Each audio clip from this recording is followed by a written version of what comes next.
What's going on, man? Coach Tyler here with Black Diamond Softball and Fitness, and I've got a brand new episode of the Foul Pole to Foul Pole podcast for you. I had a chance to sit down with RT Cantillo. I got to pick her brain a little bit about coaching at Rhodes College, playing professionally with the Chicago Bandits, and even back in her playing days at Ole Miss. Check it out.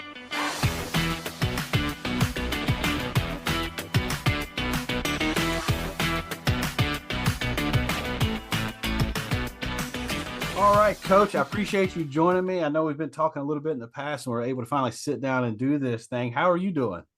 It's a snow day over here. It started last night and it's still going through. So I can't really complain because it's a little slower pace right now. Good. This time Yeah. of year, if you can catch a day or two that's a little bit slower pace, I guess that's a good Yes. thing. Yeah, I know. And it's actually really awesome. So one of our committed 24s, she sent a screenshot of that it's like snowing in Memphis and she's out in California and she's like, you didn't tell me that it snowed over there. And I was like, well, it snows every year. It's just a little more this year, Yeah, but it doesn't stay, and all of Memphis shuts down. So yeah, you won't have anything. So it's not that big of a deal.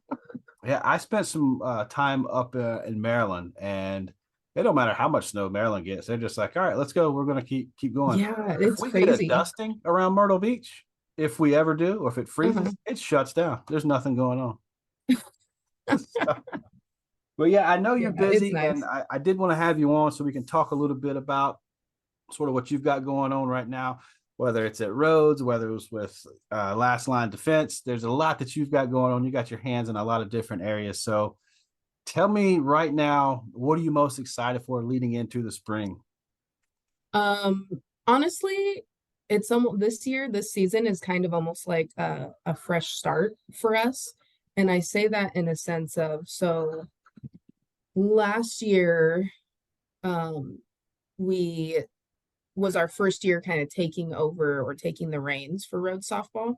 Mhm. And it was, how they say the 30, 60, 90. And so we really we're like, okay, well, we don't want to ruffle feathers too much right now, especially Rhodes is a D3. So Mhm. we don't have as much time as as Division 1 schools do with our girls.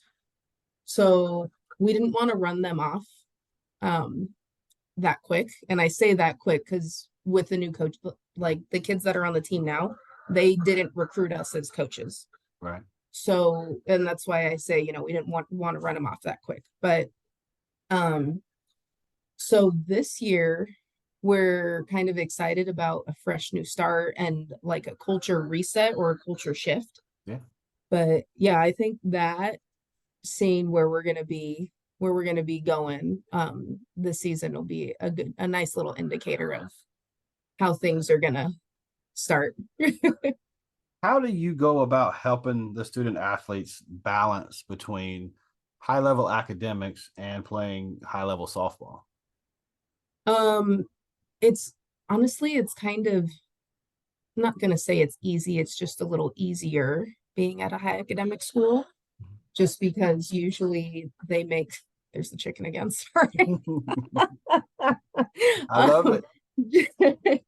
just because they're choosing a high academic school. Right. And so with that, like we have our study hours, we have midterm check-ins where it's literally just we give them a report sheet, a grade report, and we have them give it to their professors and come back. And then if we do have kids struggling in certain classes, then we give them a couple options to Mhm. how or like where they can go from where they're at and to try and improve or get a little bit better. And then they also then have to on their own write out a step by, it's almost like a business plan where this is what I'm going to do, this is how I'm going to do it, this is how I'm going to spend my time, this is how we're going to get there.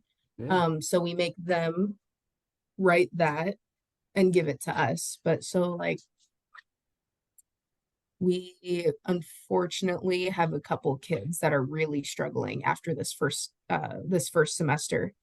And so our in our team contract, if you have below a certain GPA, so like ours is a 3.0, which is really unfortunate because if you're a first year and you're struggling, then that's, that's all you have to go off of. Yeah. Um, so if you have below a 3.0, then you are not allowed to travel, you're not allowed to do certain things and until you get your grades up, because when you choose Rhodes, your academics come first and foremost. Yeah. And then it's softball. And if you're not taking care of one, you can't take care of the other. Right. So, Point. Academics, I talk a lot about academics on the podcast and doing whatever I'm doing. And I preach that student athlete, and a student always comes first before that athlete. When these girls are getting to college and they're a part of their recruiting process and they're looking for their proper academics and stuff, as coaches in that recruiting element as well, how much do you pay attention to their majors and looking at their grades and be like, hey, you know what? This may not be an option for you, or this may not be a good option for you because our standard is here, and kind of what we're looking at right here is probably not the best fit for you. yeah, that's huge. So typically, as far as majors go, we go after your pre-meds, your pre-vets, pre-law. We have a pre-dental basically your pre-professional health in a nutshell. That's usually what we go after. We do, however, have a phenomenal engineering program, and a couple different ways to go through that. It's just not as it's still competitive. It's just not as competitive as our pre-professional health stuff. Mm. So it's still up there, but typically we go after our pre-professional health. Yeah. But the other things that we look at is we have to know how many AP classes, how many dual enrollments, any your high, advancement classes, IBs, APs, all that. Yeah. Because that also kind of comes into play. And then we see where your high school ranks based off of its curriculum.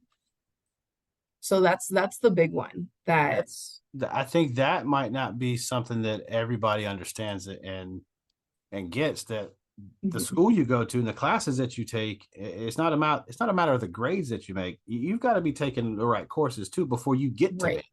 Right. Yes. So like even let's say, because it's happened before. So let's say we have a kid, a recruit that we really want, and her school curriculum isn't as high or isn't ranked super high on our scale. Rhodes will still admit her as long as they when they pull up the curriculum, they'll look at, did you try to make it hard? So did you take as many advanced courses or all of the advanced courses that your school offers? Did you try to go through a JUCO to do that? So it's not to say that, oh, well, if your high school curriculum isn't good, then you won't get admitted. It's just, it's a little harder and you have to do a little extra work. Yeah. That's such a good point.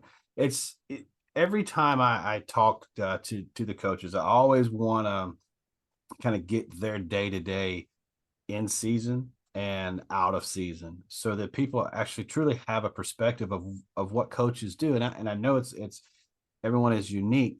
So right now, sort of we're preseason. We're what, 20 days, 25 days, something like that out from the start of the season.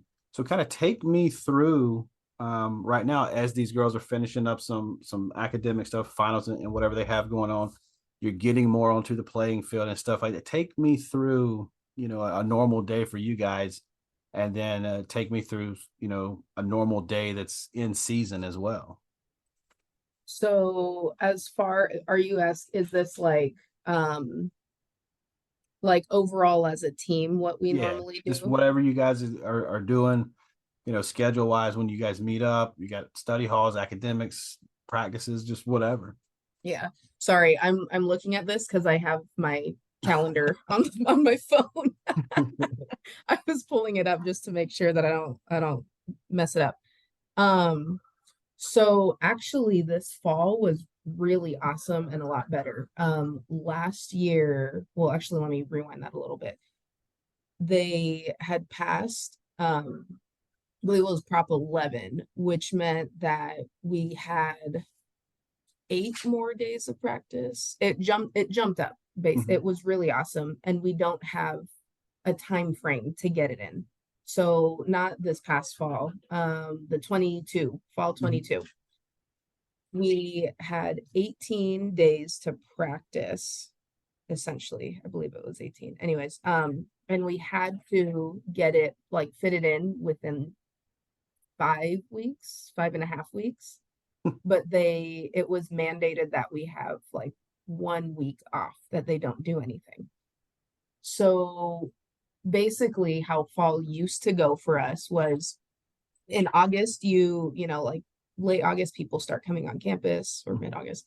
School starts, you have about a month of school, and then you get used to your routine, all of that. And then all of a sudden, we throw softball in, and it's a little chaotic for 1 month. And then you go back, you're in finals, and then you go back to all of that, right? So it used to be really hard to kind of manage all of that. And especially at a high academic, the well-being of our student athletes, like we had to really keep an eye on that. Yeah. But now with Prop 11 passing, there's no limit, like there's no time frame. So we started practice the second week that school started. So it started at the beginning, it wasn't just chaotic. And then Sundays and Mondays were off. Tuesdays, let me see. I don't know why I'm trying to remember this because I have it in my phone right here. So Tuesday, Thursdays, we would practice from 3:45 to 6:45. Wednesdays and Fridays, we would have 6 a.m. weights, and that's it for the day. And then Saturdays, we would have weights. We would have 9 a.m. weights, and then practice after. Mhm. So it wasn't anything super crazy. It sounds like a lot, but it wasn't anything super crazy. And it really helped a lot because we're no longer, especially on the 6 a.m. weights, and then they're done. Yeah. We weren't, for lack of a better word, we weren't fighting internships. So we weren't fighting for our girls' times or labs or anything that they had. Yeah. Um, and that was a huge, huge relief for all of us, because then the girls could do what they needed to do for school. The professors are aren't down our throats saying, well, no, and then we still get to work with our girls and actually do a progression Yeah. instead of, cramming everything. Is it um hard, do you think?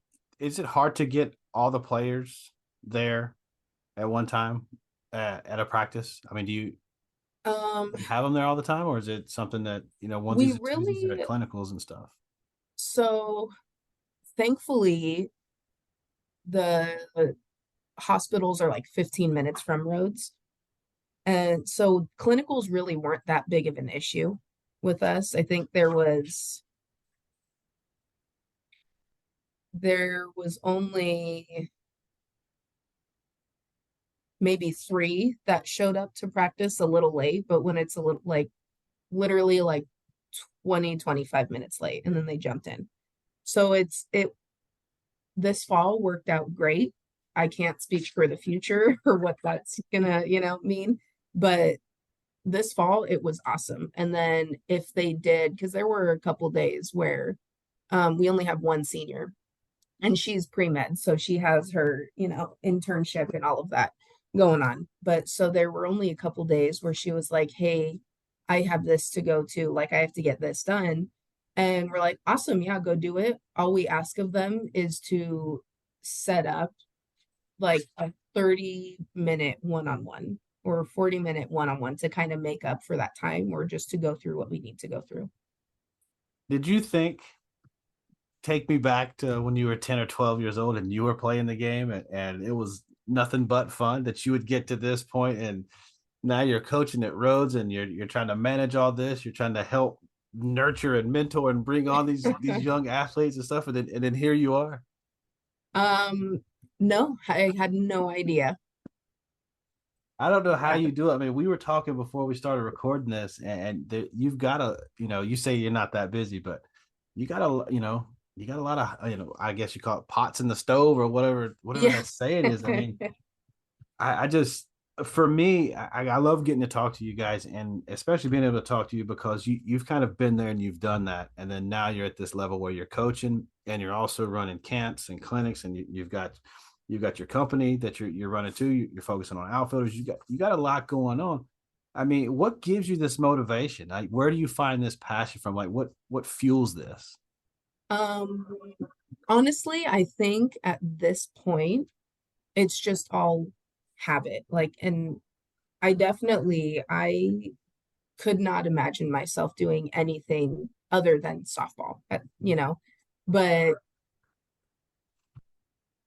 I told one of my old bosses, I said, well, to be honest, I never wanted to coach collegiately. Like I tried it and I was like, it's not really for me. Never wanted to coach collegiately. I actually wanted to develop and help like the younger athletes to get to college because for me, that was a big thing. And I wouldn't have, I mean, I say I wouldn't have gone to college if it weren't for softball. However, my mom would say otherwise because she would make it happen. Um, but it was it just opened up so many different opportunities. Like I didn't think I was ever gonna leave Santa Ana, California. Yeah. Never in a million years. And then my older sister played for Georgia, and so she's 5 years older than me. So I saw her go out and play, like leave for Georgia, get to do all that.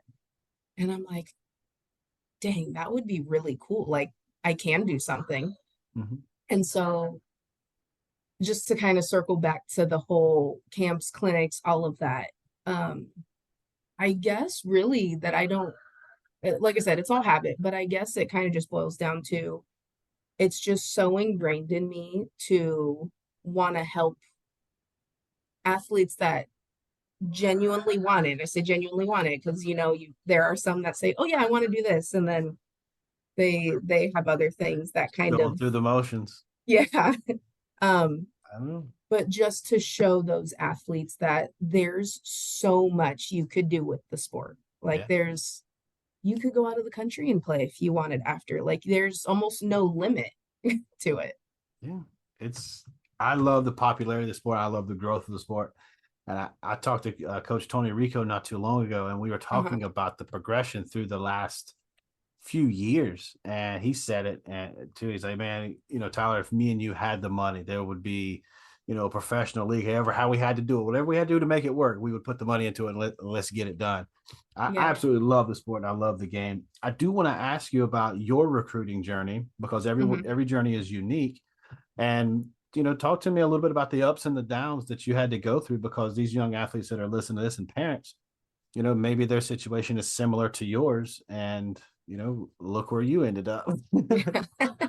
Yeah. I know recruiting's really different now. Like social media is huge, video is huge and all that.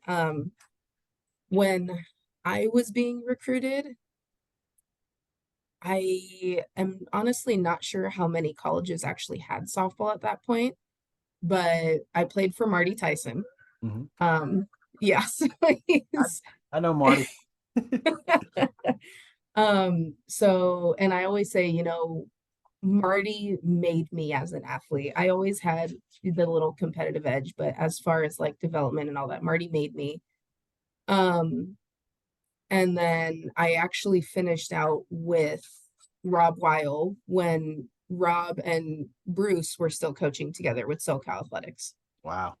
Yeah, so it was just easier for my parents since they were Mm-hmm. both, doing their own thing and all of that. But so my recruitment was I had to send X amount of emails, and it always changed based off of, what schools were coming to what showcase. Right. But So Marty's, I don't know if it's the same now, but how it was when I was going through recruiting was Wednesday nights, it was strictly hitting for like 2.5, 3 hours. And then Saturdays, we would have 8 hour practices. And then Sundays, if we didn't play, we would have 8 hour practices. And so he focused so much on this is how you do things. This is when you do this movement. This is like, so he literally broke everything down to the muscle without realizing that. I mean, I think he knew he was doing that, but he Right. wasn't, you know. Um, and so his whole thing is no, we need to focus on the athlete. Like you need to be able to sell yourself. Mhm. And so it was super easy it's easy for him to sell his athletes because of how he makes them. And then while focusing on how you go about your business, he was also building the mental side of his athletes. But so it was that. And then once we got to a showcase, it was, hey, you need to send this email, you need to send this email, you need to send this email, or X amount of emails. And then he would give you,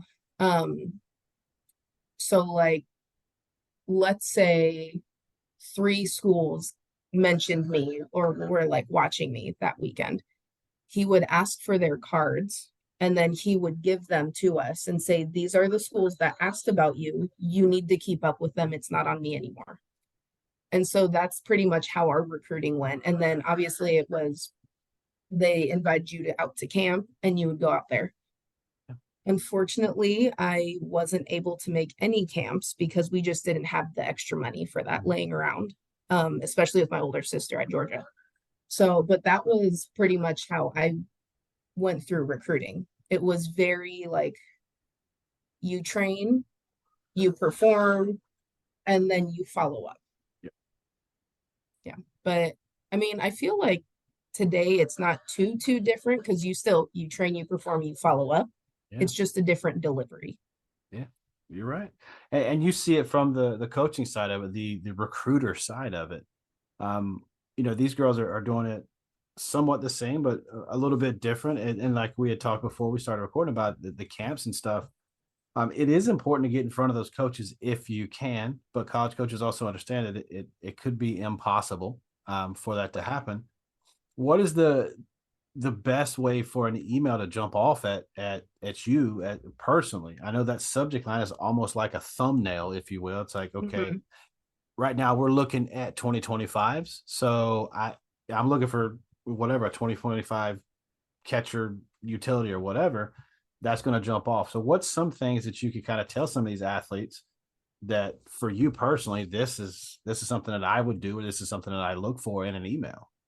Um, I'm about to laugh because I feel like I am not like I don't look at or I say I don't look at emails like most coaches, but I genuinely do feel like that because we're one of our 24s that's committed to us. I literally started recruiting her because at the end of every email, she left a joke. And it was the driest joke ever. But she would leave a joke at the end of her emails. um, Another one, so I actually one piqued my interest just because every email that she sent, it was like she took the time to write it out and it was always something personal. It wasn't like a short paragraph and then another short paragraph. It was like everything she's doing, the classes she's taking. um I had another kid tell me that she recently tore her ACL, but she has a game plan to get back to it, so it really just kind of depends. Yeah. I guess in short, I really see if their personality kind of comes through their email. But That right there, that answer that you gave me, it just shows that it's not like one thing that, hey, do this and I will see your email. You never know. You could be busy one day mhm, and just thumbing through them and go, okay, I'll get to them eventually. Or you could have a couple of minutes and go through it and you're like, oh wow, check this out. yeah. We my daughters and myself, I coach within the Firecrackers organization. And every Tuesday we do have a meeting where we talk about different things from the head and all the coaches across the country. We talk about things, and we have a recruiting advisory board. And there's always different coaches that come on, and Adam and Greg and Tony, they do a lot of good things when it comes to helping coaches with the recruiting process. And we do talk a lot about emails because that's the easiest form of communication. You may not get any correspondence back, but it's like little things that are proven things that work. And it may not work for you, but it has worked in the past. So it's like this, moving object. It's like an amoeba. You really never know what's going to hit, but Yeah. that's why you continue to do it. So on average, how many emails do you think you get from a recruit or a PSA before you ever actually get to lay eyes on them at a camp or wherever? Um, oh my gosh, that's a really good question. I would say I probably get about 10 on average. Mhm. Sometimes it's sooner, sometimes it's way later, Yeah. depending on obviously where they're at, but what team they're on, where they're going.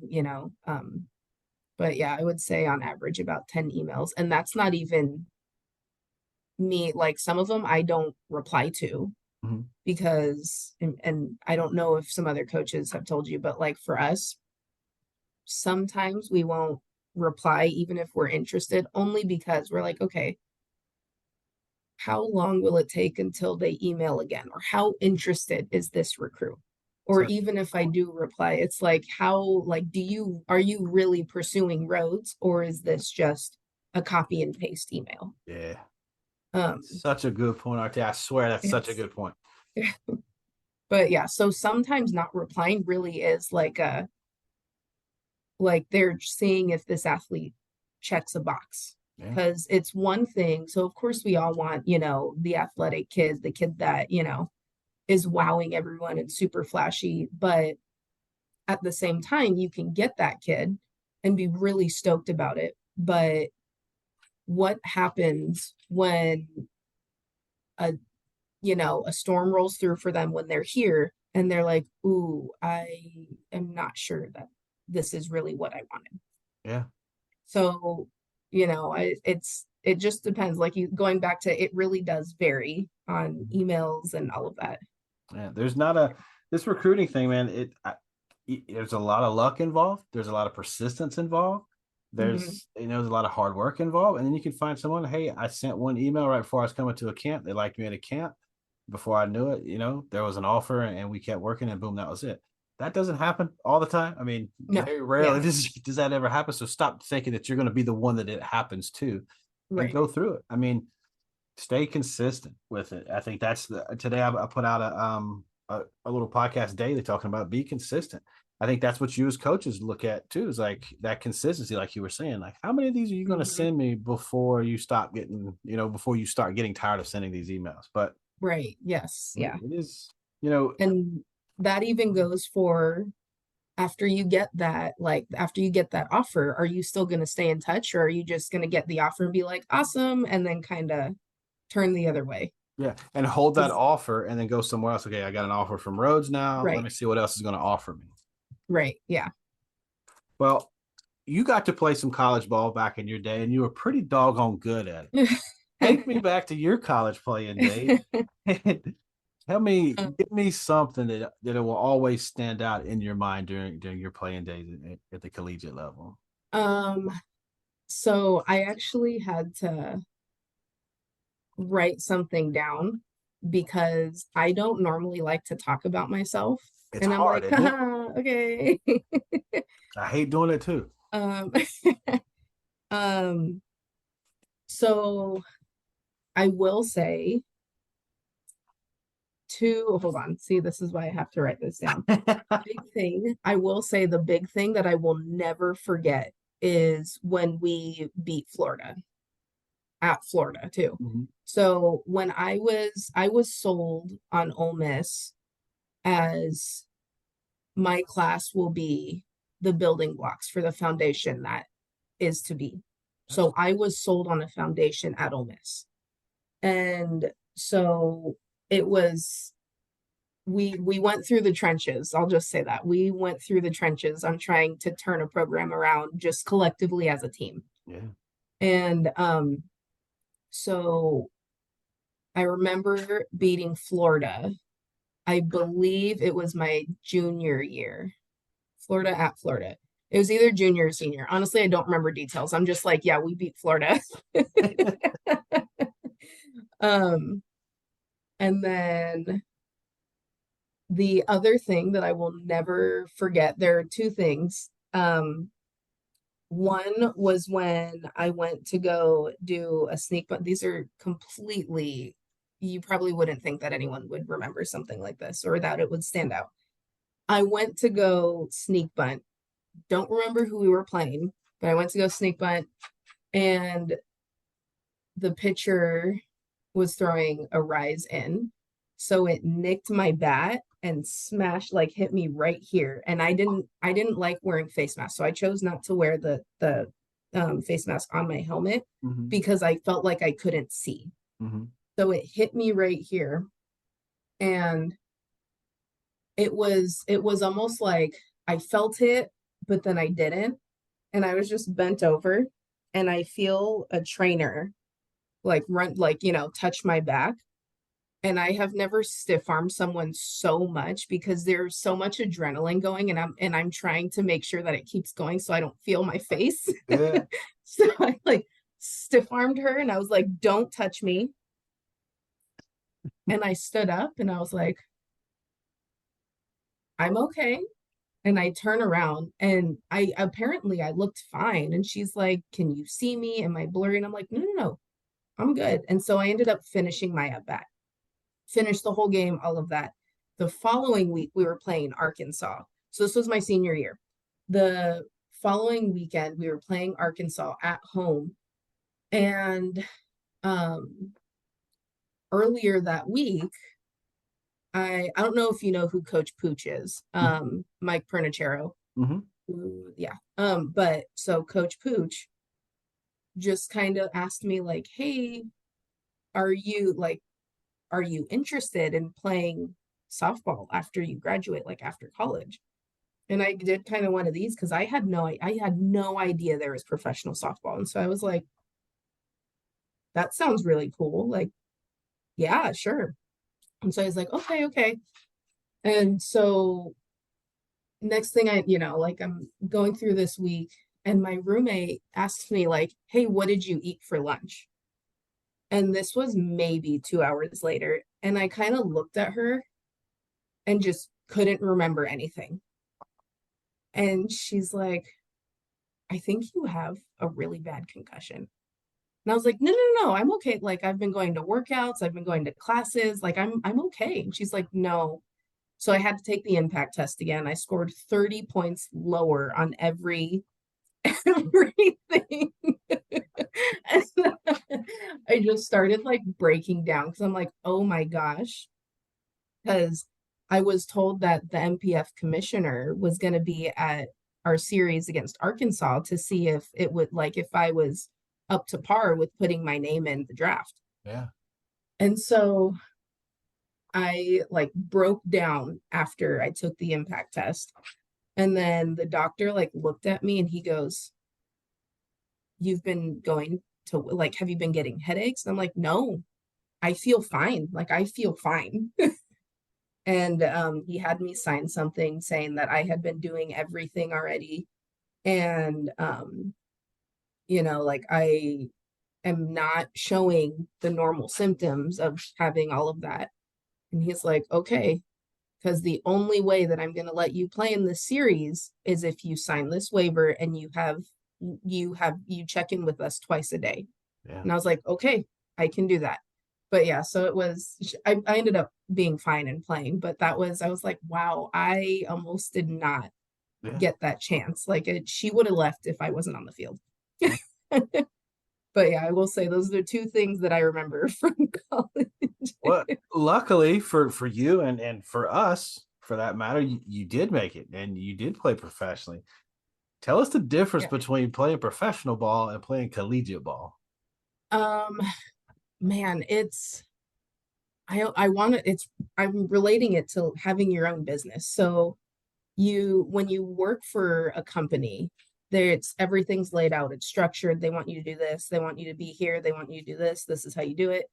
When I got to Chicago, um obviously you're there to play softball, and you have our practice, and then for the first week we had hell week.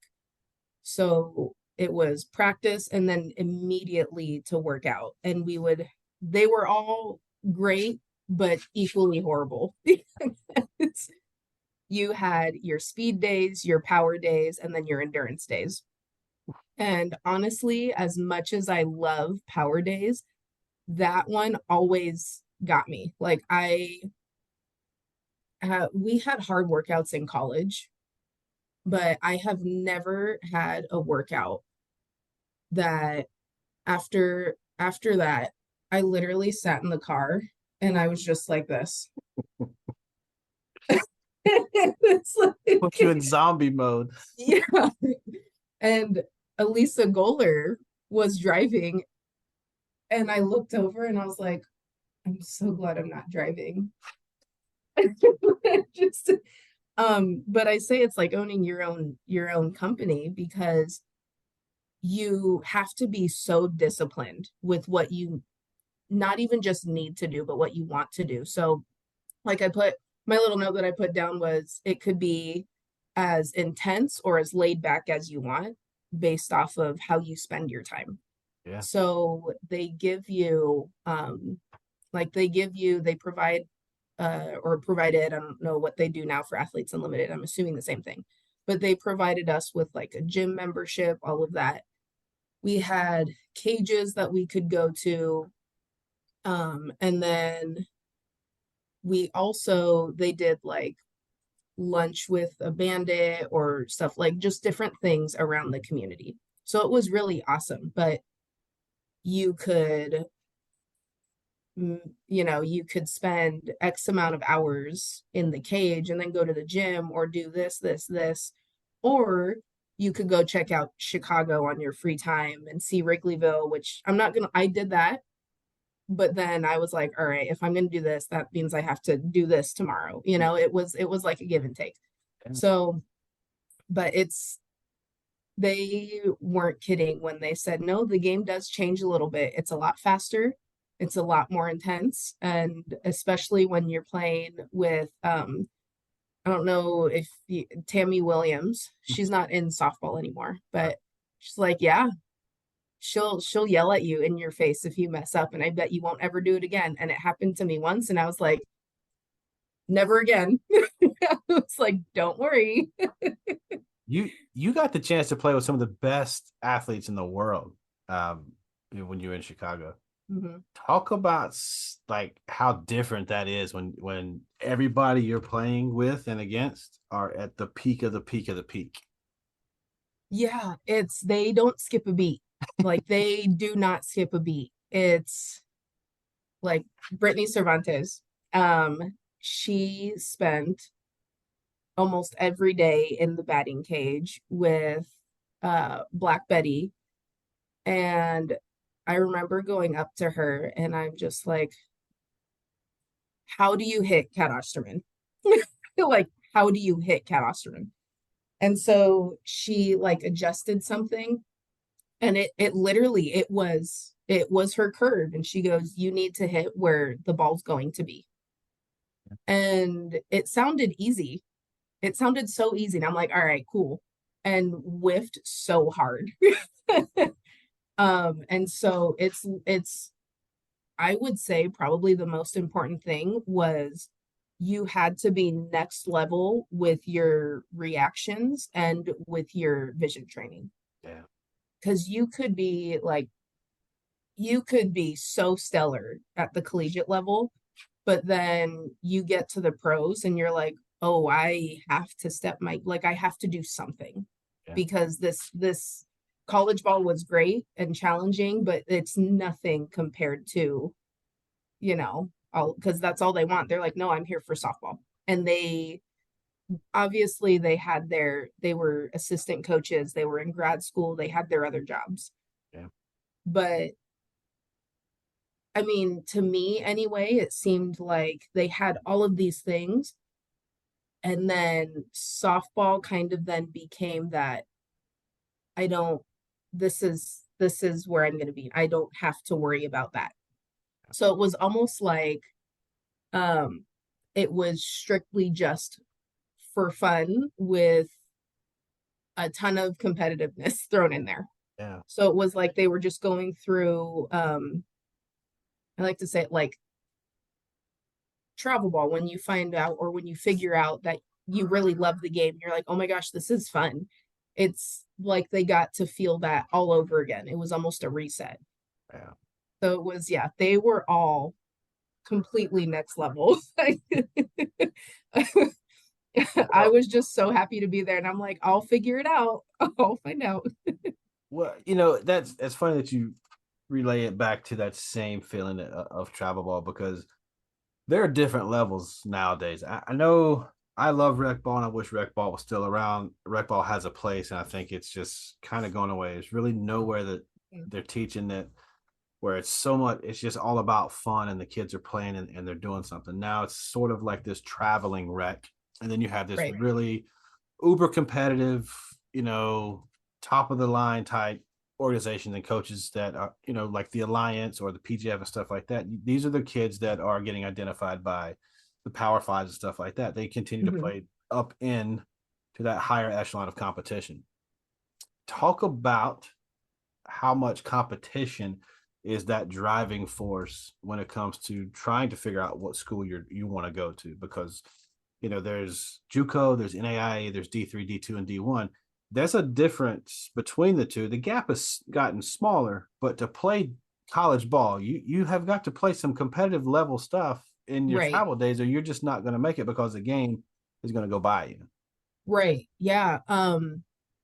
I like as far as the competitiveness, I think I love to talk about it only because I was at those high levels. I was that. And so it cultivates a completely different drive and not in a negative light either. So like, I mean, you'll come across those. I I'm just gonna say it. They're not ready for college. They're not ready yet. Where they are competitive, but it almost brings out the worst in them.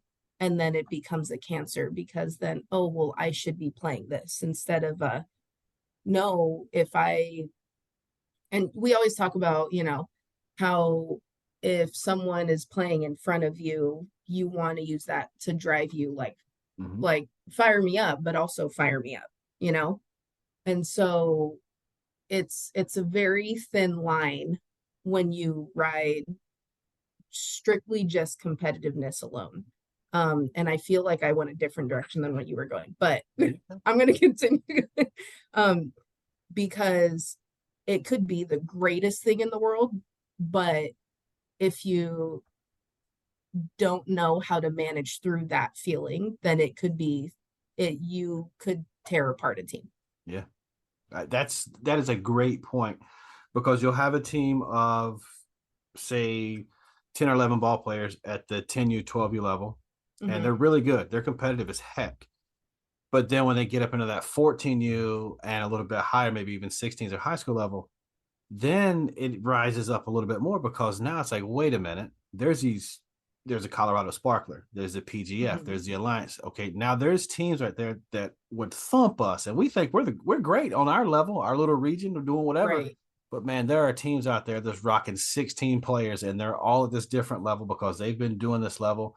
Because I don't know what it is about Southern California that's like a hotbed for softball. But those little teams that come out of there at 10U and 12U, by the time they hit that high school level, they're out there competing against some Yeah. D3 schools. Yeah. Yeah. But I mean, there is a whole nother level of ball. And I always try to tell these girls, I don't care how good you are. There's somebody that's better than you, and there's another team out there that's better than you. You need to try to chase that competition if you want to go play college. I don't care what college you want to go play ball at.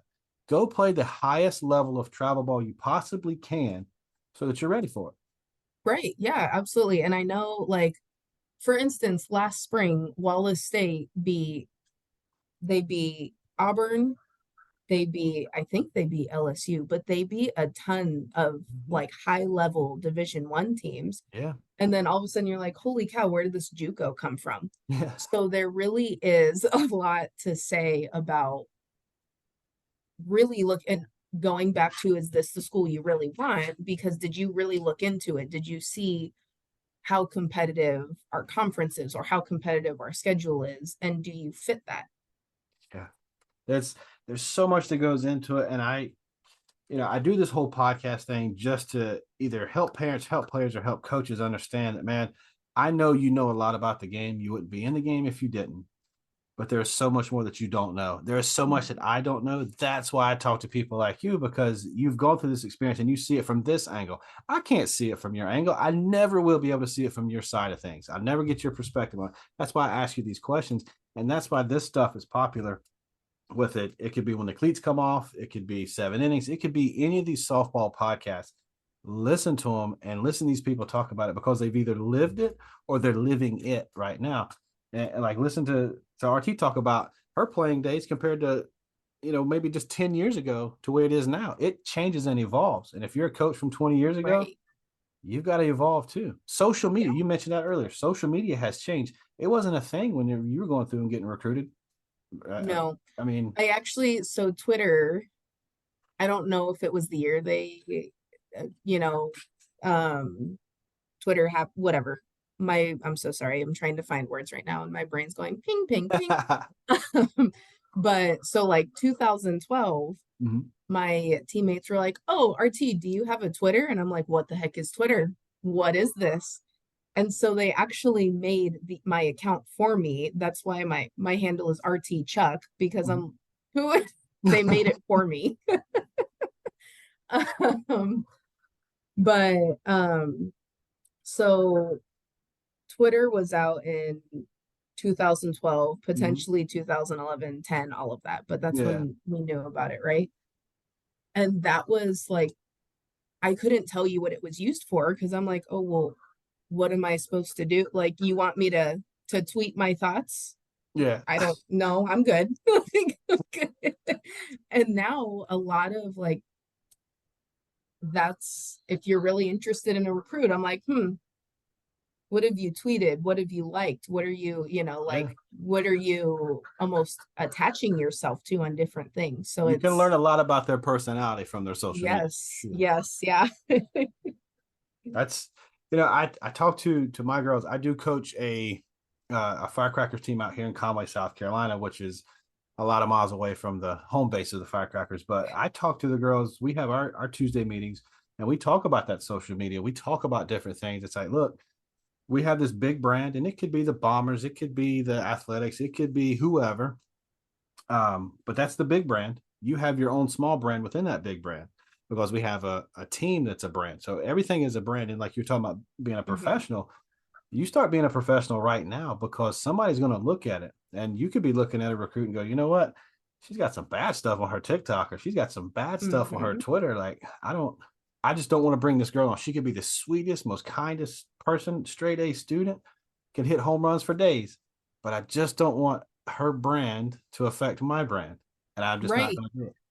Yeah, that's huge. I don't have a TikTok. I don't care to have a TikTok, but I still somehow find out about certain recruits' TikToks that they have. Um, and it's funny because whenever I can't say all coaches, so like there are plenty of coaches though out there that if ever, whenever they have any type of downtime, they will literally go through and try to figure out who this recruit is or what, like if they have the Midas touch, are you worthy of coming here? Like, Right. are you taking care of everything? School, yourself, like your own brain, your body, all of this. Yeah. Um, and like we will find it. We we will find it. You got to.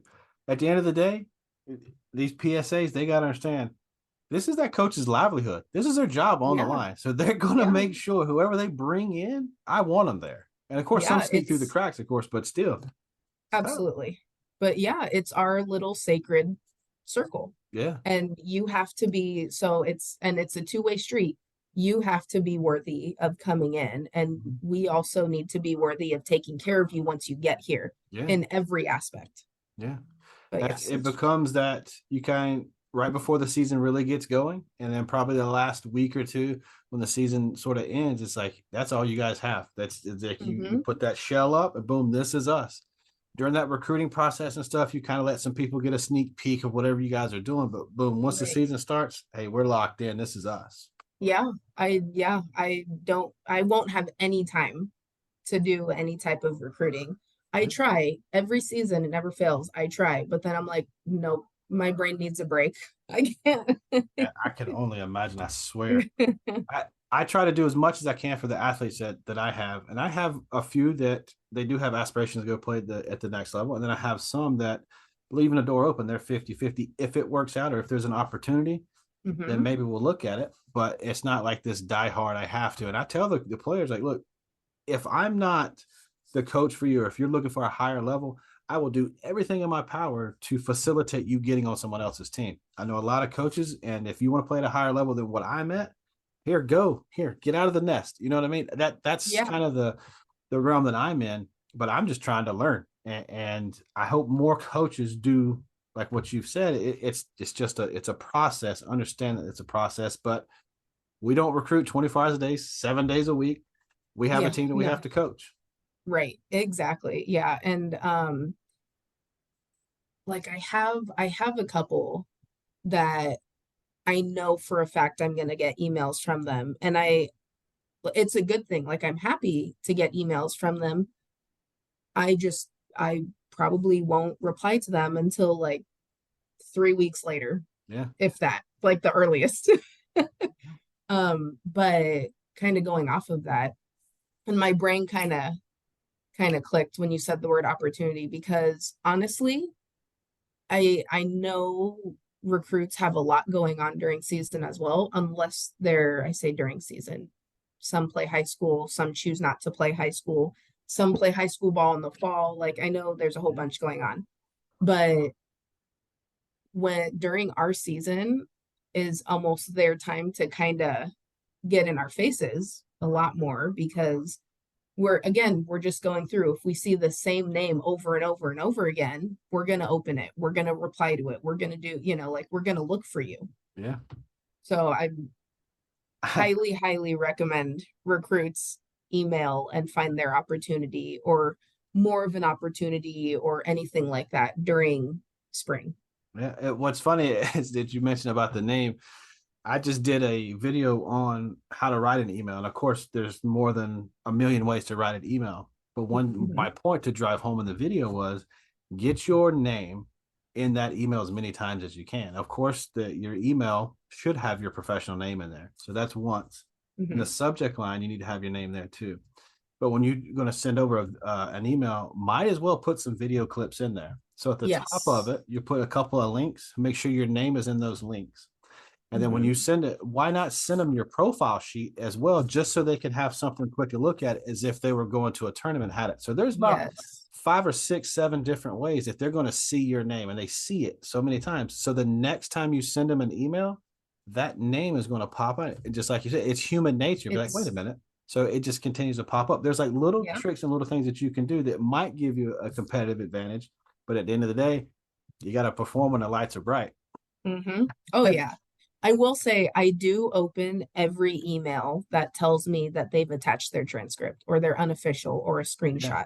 Because I'm like, ooh, because if I see that, I at least have an idea of what academic tier you fall in for Rhodes. So like, and I told one of my really good friends, she's my best friend. And I laugh at that because we met 2 years ago, maybe. And at a softball, she coaches travel. And we just started like joking around, talking. I maybe kind of forced her to host a showcase because there are already a ton of coaches out there. But then like later on, I was like, I think you're my only friend right now. But that's why I laughed. So my best friend, Holy cow, my brain went one way and it never came back. Um, this is why I have to write things down. I didn't write anything down. Maybe it'll pop up another day because my brain is just like whoop, and I didn't reel it back in. Got too much going on. I You got too much. That's why I write notes the whole time too, like you do. I know. I was looking for a pen because I'm like, I really need to write things down or else I forget. Like even so, Arbino writes down our practice plans and all of that. Mhm. And she prints out three, one for her, one for me, and then one to post up in the dugout so the girls can see what we're doing. And you can see on mine, it's like scribble, scribble, scribble. This is what we need to do. What we need to do. Got to keep making those notes. I try. Hey, Yes. look, I try to plan out on a Sunday what I'm gonna do for the week, and by Monday afternoon, it's completely gone. Eh, So Mhm. I'm with you on that. I tell you what. Do you know who Tony Medina is? You know that Yeah. Oh my he's a, gosh. he's a good friend of Such good mine, energy. and Yeah. he is a legend when it comes to defensive drills and stuff like that. Yes. He is. I met him through Heath Miller, who is a coach out of North Carolina for the Firecrackers, and they were buddies. And then Heath kind of introduced us, and now me and Tony chat not as much as I would like to, but because he stays busy too. But he's coming out here. We're doing our Firecracker Day, and out here in South Carolina, and he's coming out. It's a big time deal. So I will be. I'll let him know Dang. that I That talked to is you. awesome. Yeah, I actually did his like conditioning portion before his defensive stuff for a while. Oh wow. Super awesome. Yeah, I figured you knew him being from Southern Cal, and yeah. I figured. I mean, how He many? actually was someone that there were multiple people that encouraged me to start training outfielders. Mhm. Um, just I couldn't remember how I I gotta. coached for I'm gonna take a what picture happened. while you're talking so I can send it to Tony. He's like, Oh, okay. go But ahead, keep talking. so I started coaching travel for Explosion, and I was in charge of one team's like I say in charge, managing hitters for one team because they go to their own hitting coaches. And so I was managing that for one team. And then I was in charge, I eventually became in charge of training all the outfielders in that organization. And so I I forgot how I ended up getting connected with Tony, but ended up getting connected, and I would drive out to where he would do his defensive and Mhm. just come out an hour early and do like conditioning stuff, which was really awesome because even to this day, like I still do some of the fast twitch reaction, like fast twitch muscle stuff that Yeah. I started to kind of for lack of a better word, started to study whenever I would go out there because I'm like, oh yeah, female athletes are naturally slower than male athletes just because that they don't have the muscle that male athletes do, or they don't, so it's you have to work a lot more fast twitch stuff. But yeah, so Tony's awesome. I really like him. He He's a tries good dude. to. He'll introduce you like people all the time. He tries to connect so many different people. It's crazy what that dude does. So I Mhm. figured at some point you've got to know. You got to know who he. Yeah. And I love that he connects with different coaches and he's like, yeah, I'll show you what I do, I'll show Yeah. you why I do it, I'll do this. And yeah, I'm so pumped that he's still doing all that too. Before we get out of here, just give us a backstory on Last Line. That would be cool for me, so I can share that for you. So it started out as I would only train outfielders just because like when I was coaching for Explosion, Greg Borzilleri, who I worked directly with, he was like, I think you need to like really start doing this. Mhm. And then and one of the other coaches, Brian, his daughter, I was coaching his daughter at the time, and his daughter was an outfielder. And I had worked with her like just during practices and whatnot. And he's like, no, RT, you really need to do it because that's the first time that my daughter has gotten any type of actual instruction on how to be a better outfielder. And at first I was like, I don't, like, I don't know. I'm like, not sure. And so they pretty much convinced me to just jump in the water and do it. And so last line defense came up because that's gets through the infield. What do you have left now? Right. So it's just outfielders. And I always tell them, like, hey, you literally have to be your pitcher's best friend. So you need to be the golden retriever of softball. Yeah. You need to see ball, go, like sprint, whatever. And so that's pretty much how last line defense started. And I still work with outfielders. It's just not as consistently as when I was out there. And I use it to, like, I used to go travel around in different areas. I used to go down to Louisiana a lot and run clinics and all of that just throughout Louisiana of just outfielders.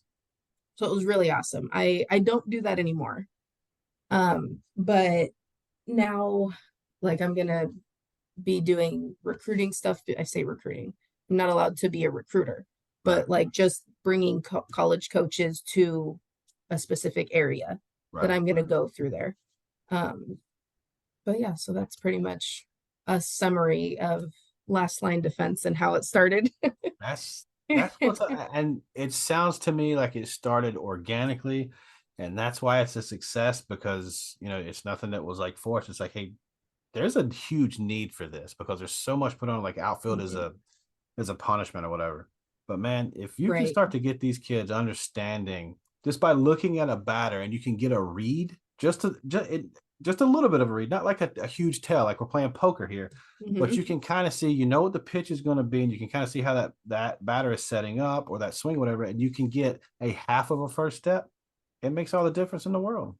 Oh yeah, absolutely. There are a bunch of little tells that they could either be the easiest part of outfield or the hardest part. Like for Mhm. some people, it might be they're not the fastest. Mhm. So the hardest part of outfield for them is training to be quicker than, Yeah.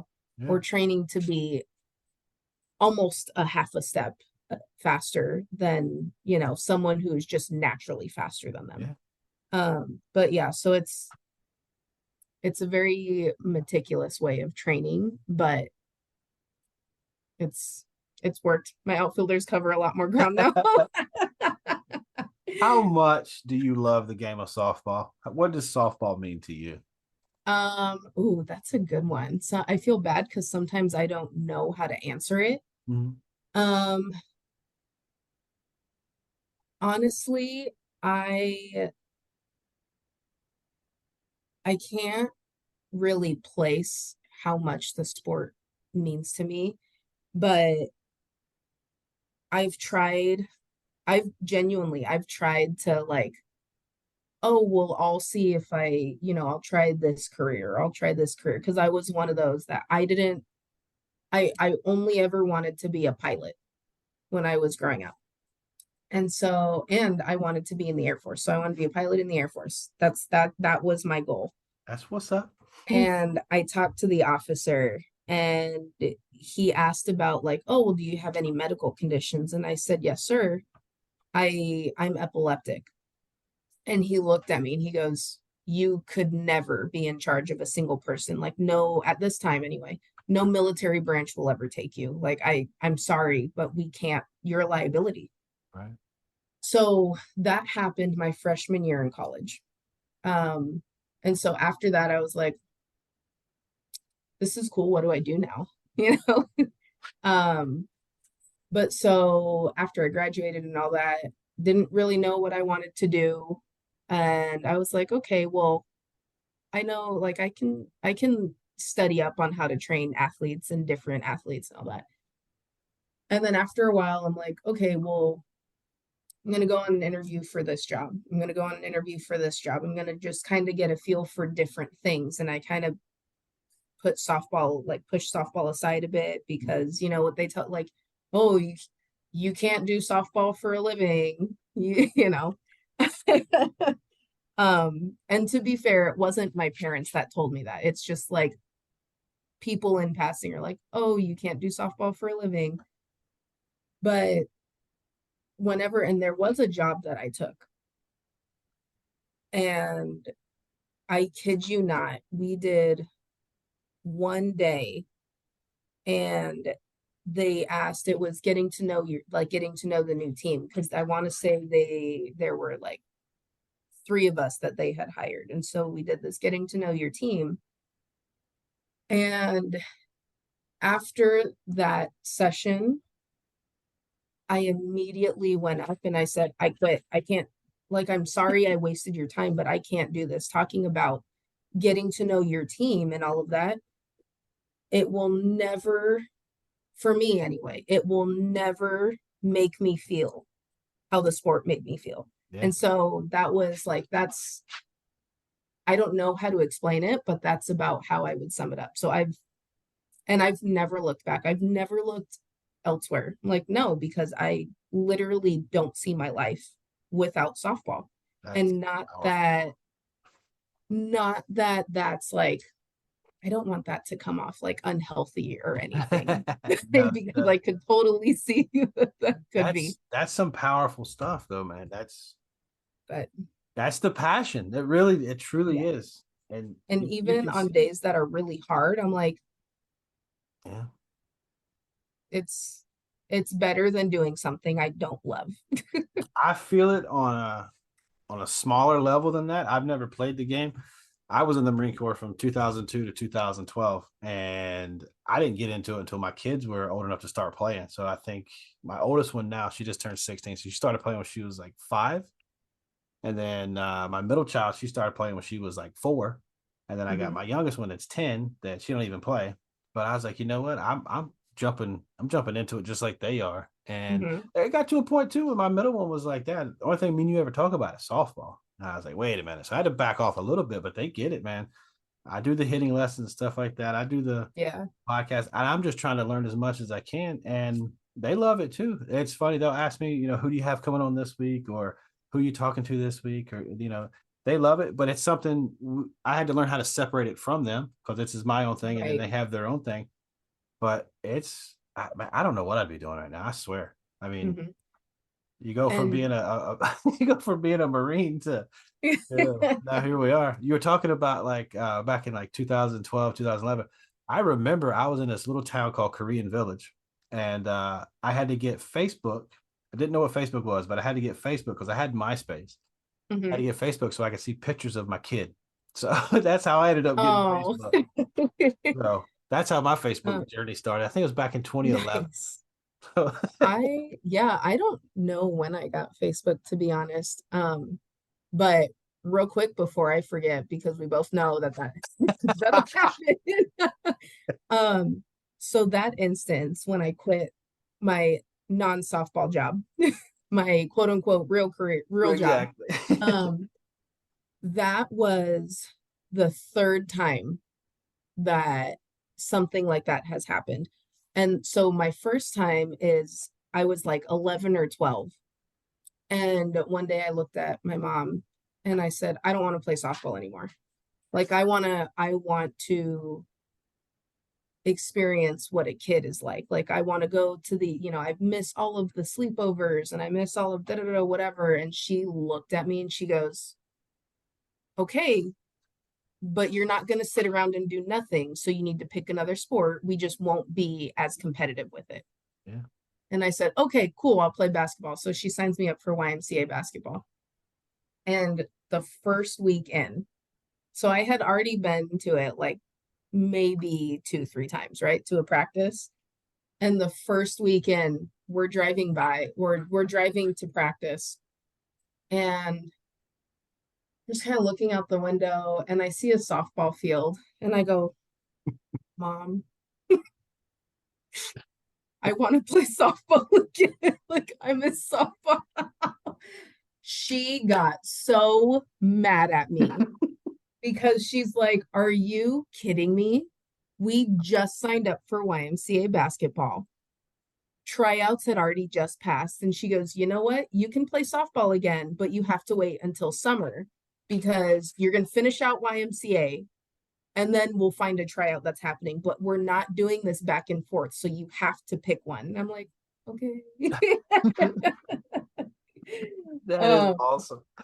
and Oh man. then the second time, I didn't quit the second time.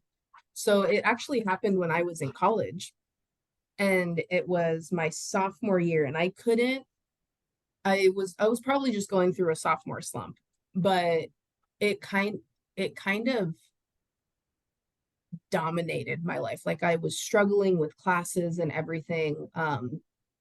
And the only way I could describe it was whenever like the softball field felt like prison for me Mm. because my scholarship was strictly softball. So if I didn't perform, if I didn't do, then my scholarship was going to get taken and I can't afford college. So then I was going to go back home and I just kind of let that spiral out of control. Yeah. And so there was like it, and it happened for a long time. It wasn't something that just like, oh, it was just that one day or it was just that one week and then it disappeared. Like, no, it stayed for a couple months. Wow. And so I was talking to someone about like, oh, well, maybe I'll transfer. Maybe this really isn't the place for me. Like maybe I'll transfer. And I don't even remember who I was talking to, but they're like, well, do you like Oxford? I'm like, yeah, it's a really cool place. Like, I really enjoy my time here. And it's close to Memphis. That's has, if Oxford doesn't have it, which Oxford was not what it was now. Like, they didn't have all those things. um, but so I'm like, Memphis is close, but I get like an actual small town, like college town feel. Mhm.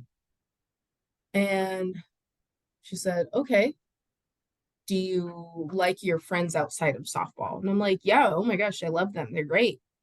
Okay. Um, do you at least enjoy one or two of the classes that you've had so far? Yeah, like I do. And she goes, okay, so why are you wanting to transfer? And I'm like, I see what you did there. Like I'm there now. Um, and so she was talking me through things and she was like, no, like it all stemmed from a bad grade that then like the domino effect, a bad grade.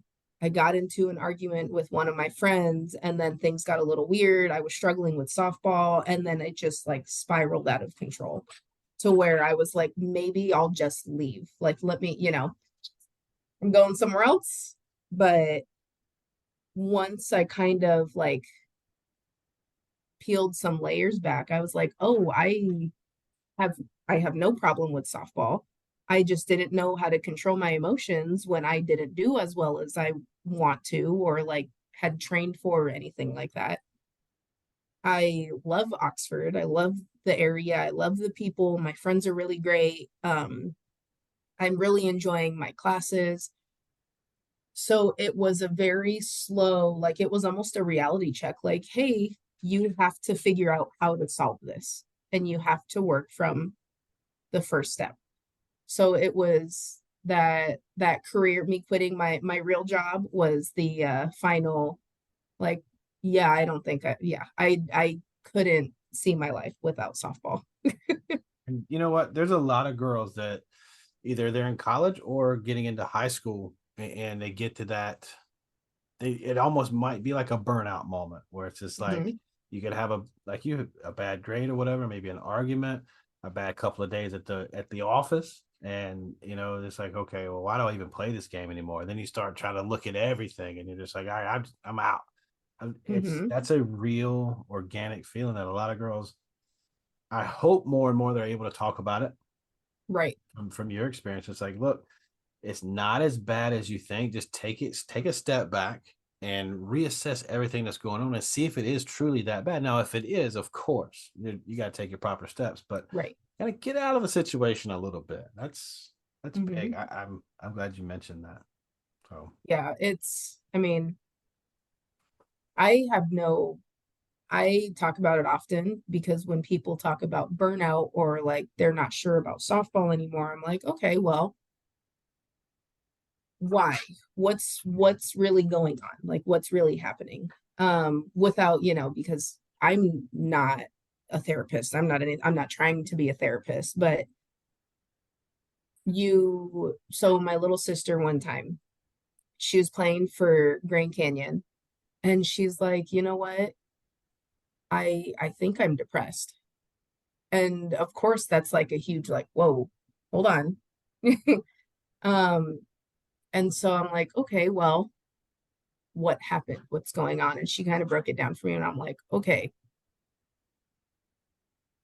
things are going to happen, whether it's softball, school, family, relationship, anything. Things are going to happen that are going to upset you.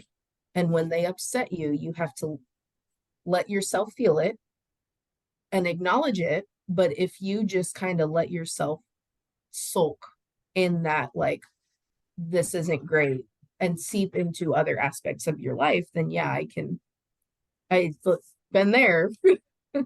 And it's a long way back if you don't stop that trickle effect early enough.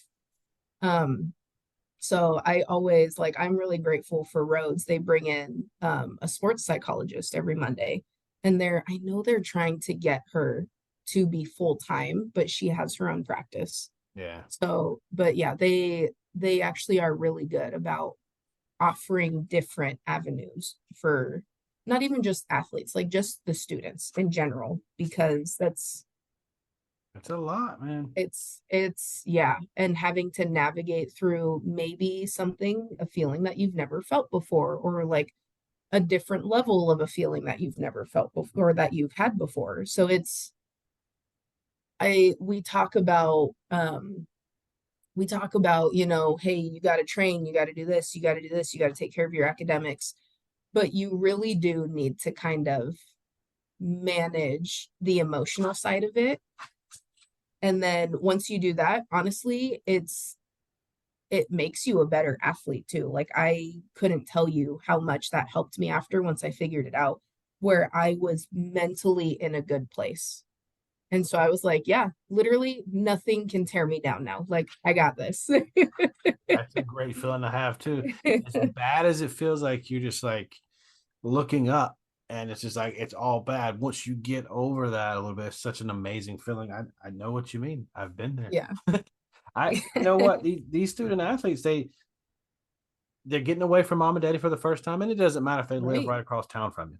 Hmm. Grew up. I mean, they're there. I mean, we're looking at them. They are young adults, Yes. but they're on campus. They're away from mom and daddy to a certain extent. You know, their decisions. They're living with their decisions now. You know what I mean? Like, hey, Yeah. what am I going to eat? When am I going to go to sleep? When am I going to study? There's a lot. You know, these personal decisions, and it can get overwhelming when one or two of those decisions don't work out the way they thought it would. And then, like you said, it's a snowball effect, and then that trickle effect, and you're like, oh man, it's rough. Hmm. Yeah. Oh yeah. And it gets out of hand pretty quick, but Well, you know, it's college. yeah. You're supposed to experience those things. I mean, you're not supposed to be perfect. That's, I talked to a couple of different. I talked to Valerie Austin. She played at Mhm. Minnesota, and then now she's a certified mental performance coach, and she does a lot of Mhm. different things with the Army. And she comes on the podcast quite a bit. We talk a lot, and it's like, you know what? They're kids. They are going to mess up. We try to help them not make these big bad mistakes, but Right. we've got to let them make their mistakes, and that's Yeah. how they grow. And then eventually, they're teaching from their experiences, like you and I. We've got to live and learn. Oh yeah, absolutely. Yeah. Well, it has been a lot of fun. I've kept you on here longer than I told you I would. So I do appreciate you coming on here. I would love to have you on in the future again, maybe during the season if you have a few minutes, or after the season, Oh I'd like yeah. to talk to you about how everything kind of went. Cool. Yeah. Yeah. Thanks for having me on. I really appreciate it. It was Absolutely. really fun. I'm sorry that I kept talking to now it's an hour and a No, half you're later. good. Absolutely.